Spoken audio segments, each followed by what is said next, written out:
नमस्ते सबैलाई शुभ बिहानी। हामी चाहिँ यहाँ हाम्रो चाहिँ बुद्धिसागरजी पनि हुनुहुन्छ। अहिले चाहिँ हामी एउटा जुवार लगाइरहेछौँ। रुखा चढ्न हामी अलि नसकिने कारणले हाम्रा पुर्खजहरूले गर्ने आइडिया यो बाँसको छडी अथवा कुनै स्टिकमा हैँसालाई यसरी हामीसँग डोरी पनि नभएको कारणले हामी जुवाड मात्रै छौँ है। यसलाई बन्दकसी अथवा यो केही भनिन्छ है। त्यसको लागि अब हामी चाहिँ यहाँनिर कटहर चाहिँ फलेको छ है।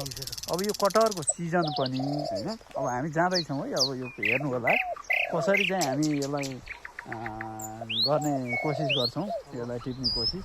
अब यो आइडिया हो है, हामीलाई अब पूर्वजहरूले सिकाउनु भएको आइडिया।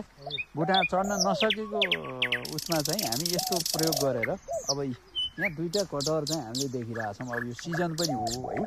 अब यो कटहरलाई अब हामी झार्ने प्रयास पनि गर्दैछौँ है। हाम्रो यो ल भन्नुहोस्।